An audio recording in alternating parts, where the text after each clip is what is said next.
Om Ajnanatimirandasya Jnananjana Shalakaya Chakshurunmilitam Dhena Tasmai Shri Gurave Namah. Tell us why you came here to the Toronto ISKCON of Silicon Valley, to the Toronto ISKCON Temple. And we have an extra microphone, so what brought you here today? Was there a point in time when you had a choice to make and you... Hare Krishna. Hare Krishna. First time I met you in... Speak in the mic. Into the mic. Hare Krishna Prabhuji. I met you first in Chicago when you came for book distribution in our neighborhood temple. You were so inspiring that the whole day I came to know that you are going to be here on this week. So I love to see you here and be with you here too. No, thank you very much. Great to see you again. The topic is the moment you decided to come. What was your impetus?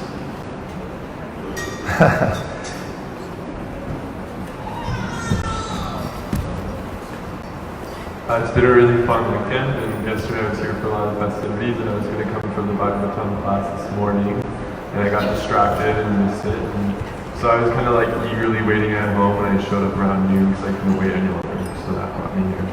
Great, nice. It's good to have such enthusiasm to go to a place where you know that you'll be able to get spiritual association. One of the main ways in which anyone in any discipline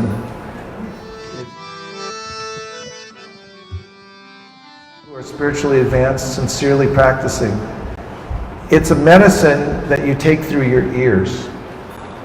And when it enters the ears, then it goes into your heart.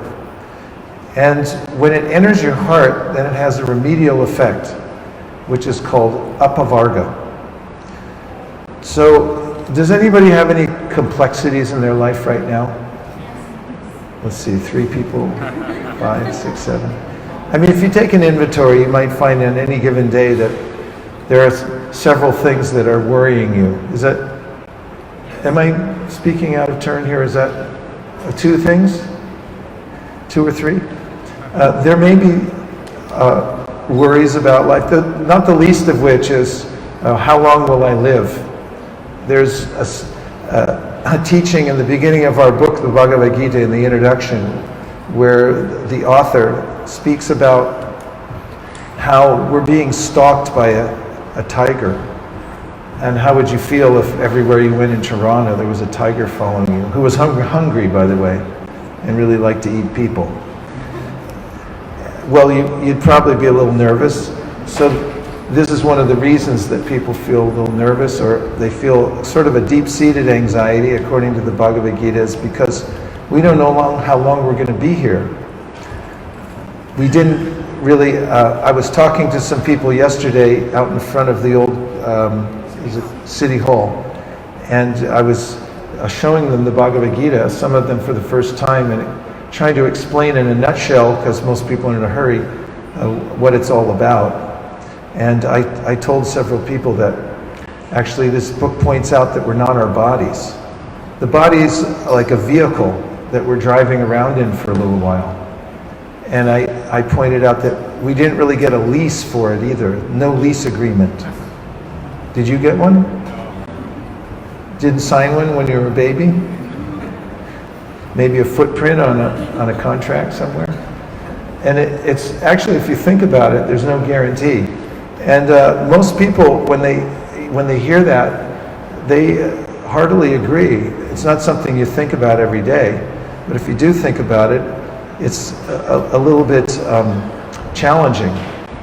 And so the author of the Bhagavad Gita, the introduction to the Gita, points out that we all have this sort of deep-seated sense that at any time I can drastic change can come into my life, not the least of which I may have to leave this body. And so there's this cycle of worry that I go through from, according to the Bhagavad Gita, in materialistic life, I'm attached to the surroundings I'm in now, and I'm worried about a lot of things like death.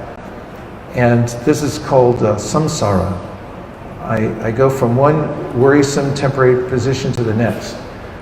And so the verse I just quoted, it says, Satam prasangam amavirya sambido, bhavanti hrit karna rasayana kata, points out that there's a kind of medicine that you can take to cure that problem of samsara that comes up for us when we're forced to die and take another rebirth. And it starts from the heart level, because the reason that I'm in the various situations I'm in, as I mentioned, is our association, and our association forms our consciousness. And we're very, very creative. Whatever state of consciousness I'm in helps to create the environment around me, not the least of which is this body. Is this getting too esoteric, or is everyone following okay? All right? So, the kind of effect of the medicine of hearing from sincere people about the philosophy of Krishna consciousness and hearing spiritual sound vibration in the form of chanting is called apavarga. So the word pavarga means the complexities of material life that I've just described. But when you take the medicine through your ears, it enters the heart and it reverses the process. It takes away that disease. And instead of being implicated in material life, then one starts one's journey back to the spiritual world and helps to spiritualize everything in one's life. That's called apavarga. So the verse claims that this all takes place in a spiritual environment, and a spiritual environment is defined by the kind of sound vibration that's within the environment. And generally sound vibration comes from people. They tune the channel. So if you don't like what you're being subjected to in your life, then you have the wherewithal, according to Chaitanya Mahaprabhu, to change the subject. And that means fine-tuning the kind of sound that you listen to. And that will do it. So if you're around others who are spiritually interested and they know the science of sound, they'll help you with that to create transcendental sound vibration. And that'll go into your ears, it'll go into your heart. The main job that a spiritual practitioner has, said my teacher once, is to put him or herself in front of transcendental or spiritual sound. So let me give you a scenario. Let's say you have a hard day at work. Possible? Okay, so it's possible. You might have a rough day sometime, right? So let's say you have a rough day and then you come back to your refuge, which is your apartment or your house or your van, wherever you may live. And so then you have a choice of how to deal with the feeling of angst you have and the kind of built-up stress that you've developed by having a hard day. So one scenario might be that you turn on the television. Are there still televisions out there available? Yes? Okay, so let's say you turn on the television and you put on, for instance, something like the 24-hour news cycle. That's one scenario, and you listen to that. There's a lot of good news lately, right? Yeah? No? Okay. On the other side, you might instead tune into some spiritual sound. For instance, the science of mantra is mentioned in the ancient Vedas, books of wisdom. They say, anavriti shabda, that if you tune in to transcendental or spiritual sound, that it will uncover the anxiety. It will take away the anxiety and it'll help you to see your higher self. And when you see that, then you'll feel centered and you'll naturally be free from anxiety. Anavriti shabda. It means spiritual sound vibration. It purifies your consciousness and helps you to come out of material anxiety altogether. So you have, on one hand, you can tune in to the vibration of the happenings of the world. And generally, news stations pick out the choices of anxiety-producing events in the world, do they not? Am I correct about that? That's what sells digital space, is the most horrendous things that might have happened, and then people tune in. So if you listen to that, versus you listen to transcendental sound vibration, the Sri Upanishad, one of the oldest books that teach yoga, say, Anyarevahur sambhavad, anyarahur sambhavad, iti shushumatiranam yenas tadvichakshire. There's a completely different effect in your life, a result from hearing material sound or hearing spiritual sounds. So if you listen, if you put yourself deliberately in front of spiritual sound, then it'll help you to overcome all the problems and anxieties you have in your life. And therefore, the main choice, my teacher used to say, that we have is how to place ourselves in front of a higher sound vibration. And that's something that we have to work out a little bit. So I'm saying all this by way of congratulating you all for coming here tonight. That was a long preamble. So some practical points. Here are several of the most fundamental teachings that come from the Bhagavad Gita that you can employ in any time and experience shift in your life in a positive direction. Because it's not always so apparent how to improve one's life without some practical measures that are at hand. I may have an ideal of where I'd like to move in my life, for instance, developing better habits, perhaps. It's a lot harder to develop, it seems to me, good habits than it is bad ones. Or is it just me? But I seem to drift into bad habits. Good habits take a little bit of deliberation ahead of time, deciding which direction you like to go. In other words, how to improve yourself. Does anybody concur? Yes. Okay, a few people. Here from the basic teachings of the Bhagavad Gita. One is called Karma Yoga. Everyone please say Karma Yoga. So karma comes from a root word in Sanskrit, kri, which means to act. And the basic premise is that all of us are active. Even when you go to sleep at night, you're active. So we all have to work. And there's different ways to work in the world.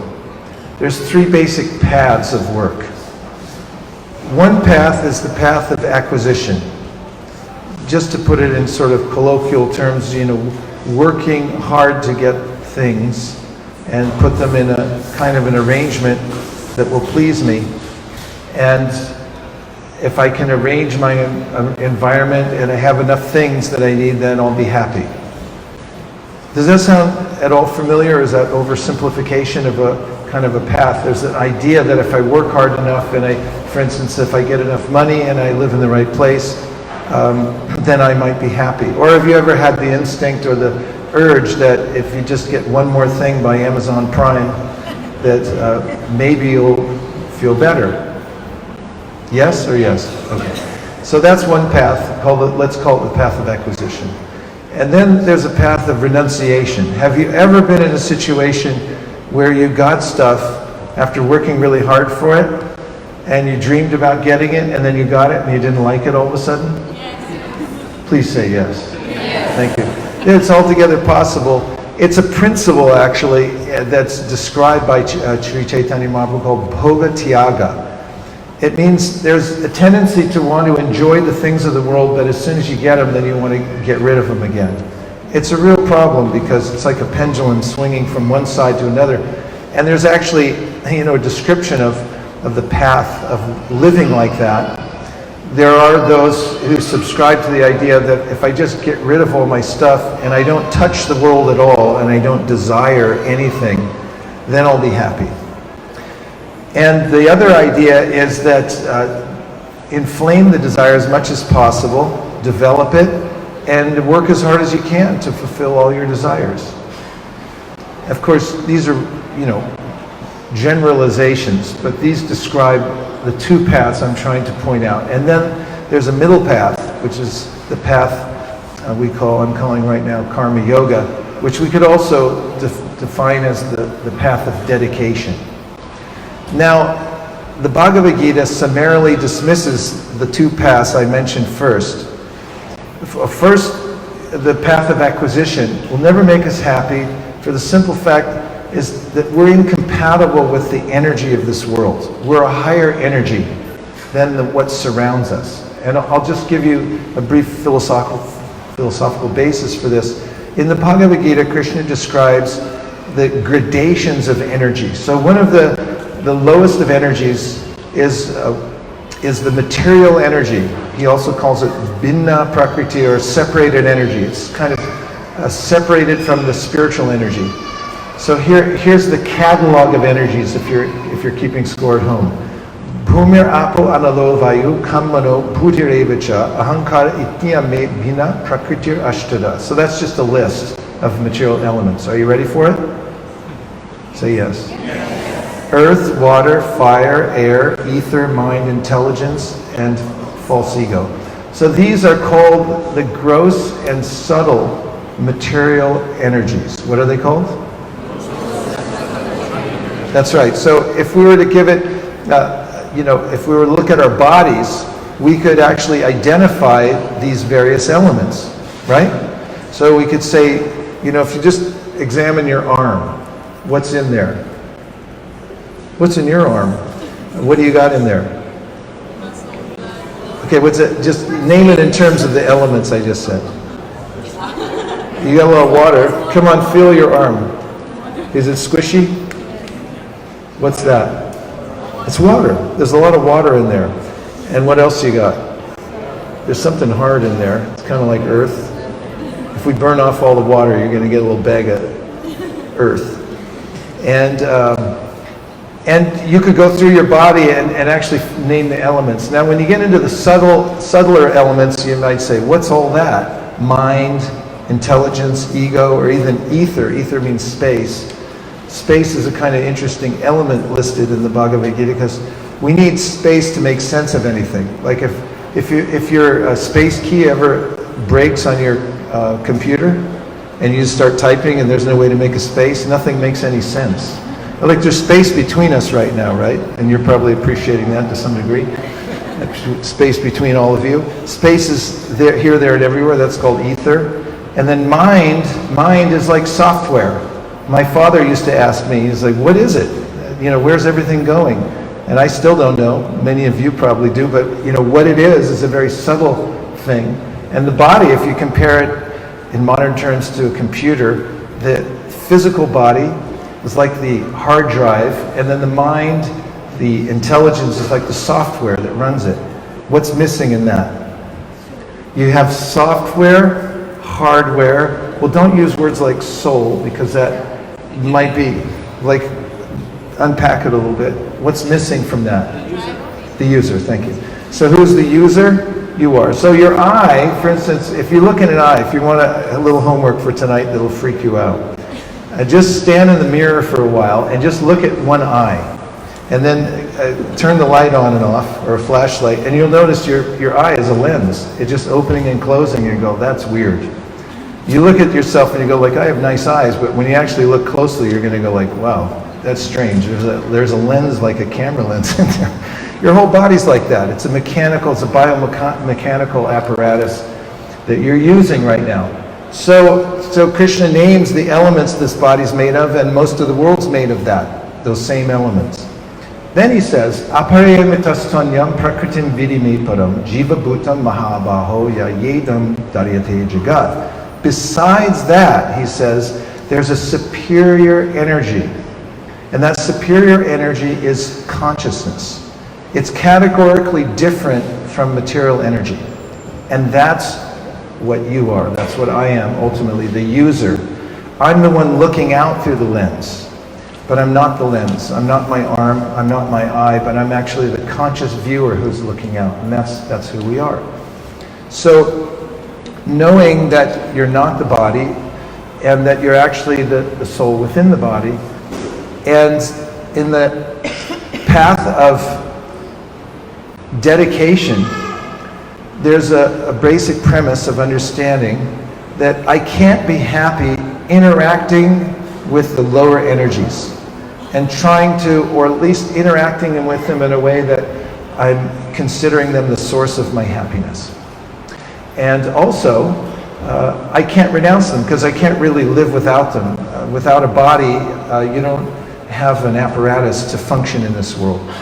So giving it up completely or stopping your senses or stopping your mind is also not possible.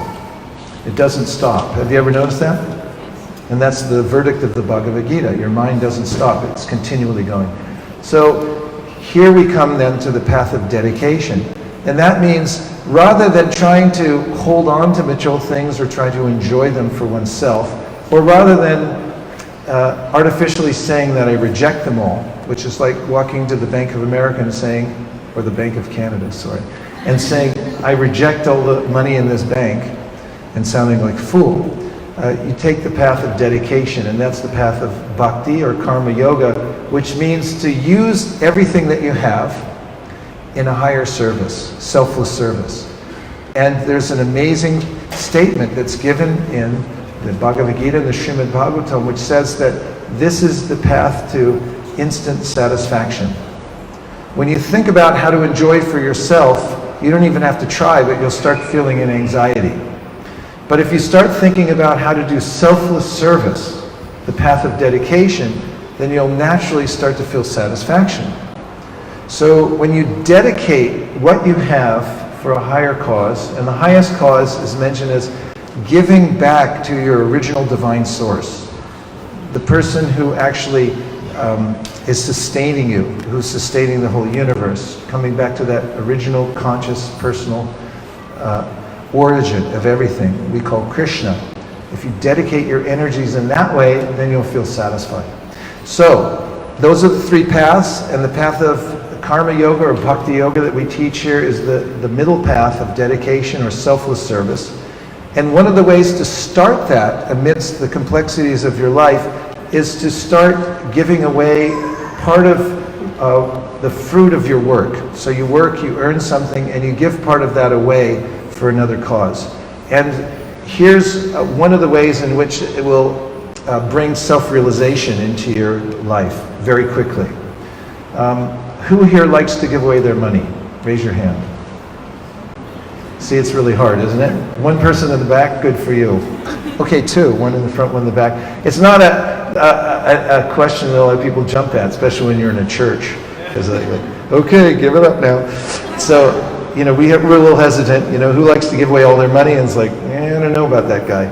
So the thing is, if you give away some of it for a higher cause, what's the first thing you'll notice? You know, that little pinch where you're going through your mind and you're thinking, should I, shouldn't I? I think I'll give 50, no, 25, oh, you know. And then suddenly you just raise your hand and you say, oh, I'm going to give this. So what's the first thing you'll notice when you actually dedicate it and you give it away? Okay, I'll make a suggestion. The first thing you'll notice is that you're still alive. That's a revelation, because all my instincts are telling me if you give away your stuff, especially your money, you're going to die. There's a sense in this world, an anxiety that I'm not going to survive, which is artificial because I'm not my body. I'm actually the soul within the body that always survives. I never die. And when you start giving away some of the fruit of your work, even just a little bit at a time, you start getting this revelation. It's like, wow, I'm actually transcendental to this attachment to the things that I think are keeping me alive.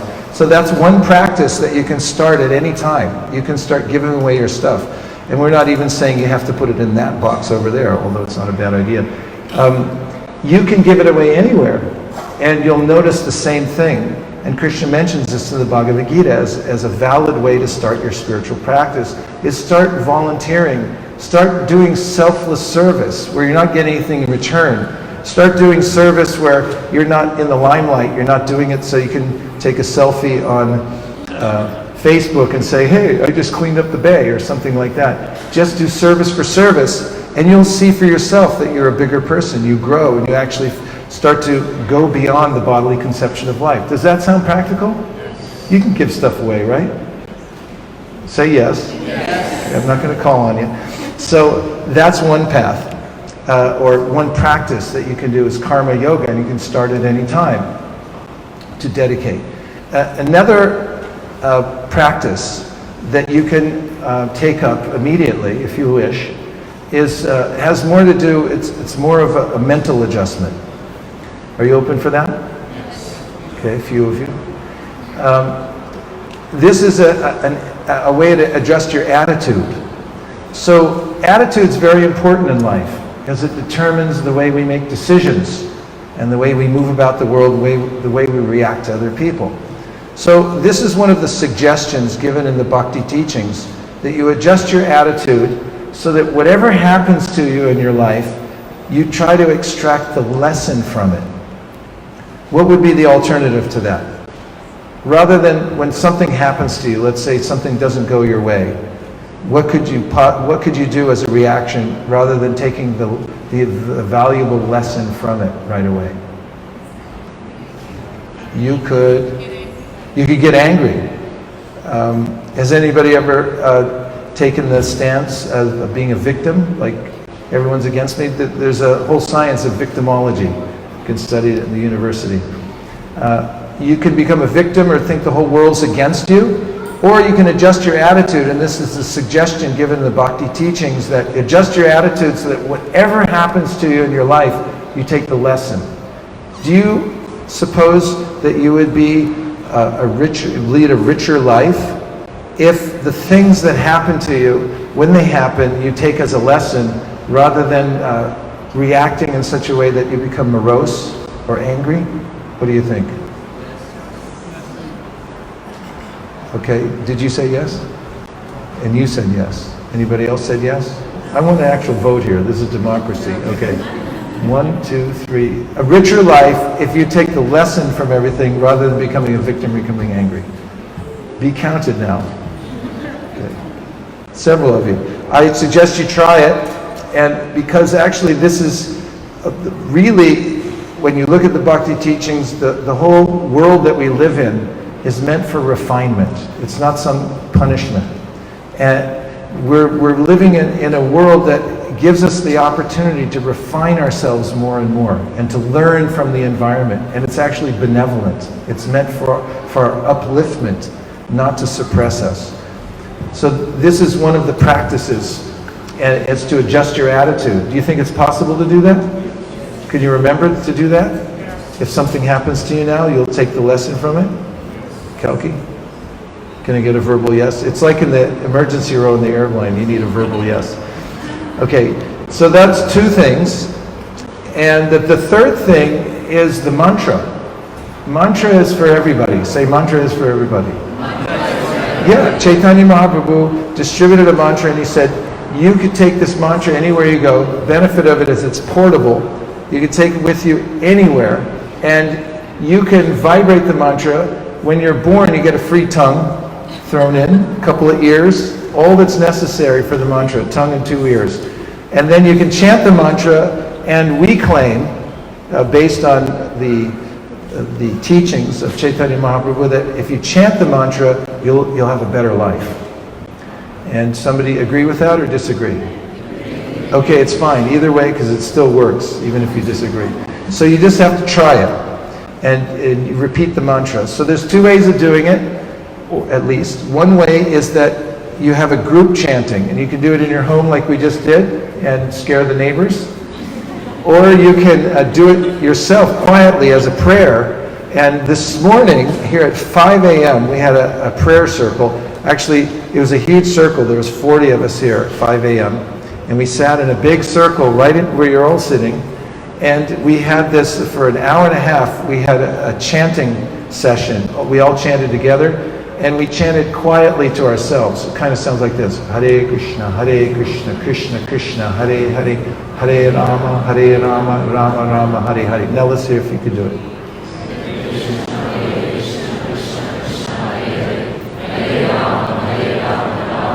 Excellent. Now, if you want to start a solid home practice doing that, you hold up your right hand, I'm not going to make you swear anything. I'm just going to show you how to count on your hand. You put your thumb on the segment of your middle segment of your middle finger, and say Krishna 1. Now move it to the bottom, say Krishna 2. Bottom of the little finger, Krishna 3. Middle of the little finger, say Krishna 4. Top of the little finger, say Krishna 5. Top of the middle ring finger, say Krishna 6. Top of the middle finger, say Krishna 7. Top of the index finger, say Krishna 8. Middle of the index finger, say Krishna 9. Bottom of the index finger, say Krishna 10. Let's do it together. Ready? Krishna 1, Krishna 2, Krishna 3, Krishna 4, Krishna 5, Krishna 6, Krishna 7, Krishna 9, Krishna 10. So if you'd like to start a bona fide home practice of this chanting, you can do at least, now you know you can do at least 10 mantras and count them, right? And if you keep a record of how much you chant, and you pick a minimum, this is what the great teachers of bhakti recommend, that at home you take a little time every day to meditate on the mantra. It means shut off anything with an on-off switch and focus your mind, and then say the mantra and listen to the sound very carefully. And you'll notice a shift in your life if you keep this up. And you'll hear that the mantra is different from other sounds, and it'll also have a profound effect on your life. Are you buying this? Yes. Does it sound reasonable? Yes. Would you like to try it sometime? Yes. Okay, so if you'd like to try it, then you can write down on a pad of paper how many mantras you'd like to say every day, and then practice it. And I recommend you get in touch with one of the devotees. Mahabhagavat Prabhu, could you stand up for a second? Mahabhagavat Prabhu helps to organize many of the people who come here who like to chant at home, and they'd like to keep a record and report to somebody. He can show you somebody who can work with you as a coach to help you in your chanting. So 3 paths. First one I mentioned was called Karma Yoga, the path of dedication. Try dedicating some of your work to the Supreme. Give away some of the fruit and see if you survive. And if you do, you'll notice there's shift in your consciousness from giving away. Because here's the point.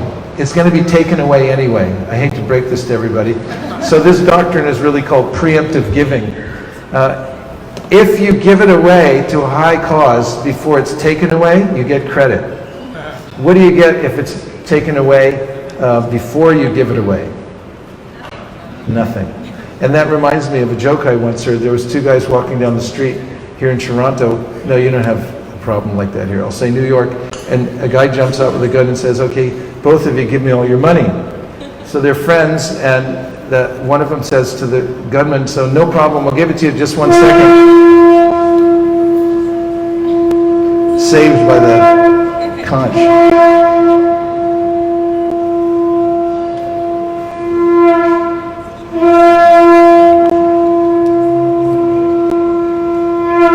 And he turns to his friend and he says, Bill, here's that $20 I owe you.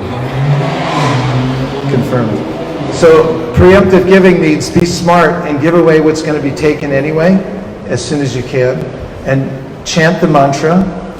And the 3rd path I mentioned, karma yoga, chanting, and what? And change your attitude. Learn to take whatever happens to you as a lesson, and you'll be happy wherever you go. Thank you very much for coming. If you have any more questions afterwards, you can contact Mahabhagavat here, and he'll direct you to one of the 20 coaches that are here available 24 hours a day. Thank you. Hare Krishna.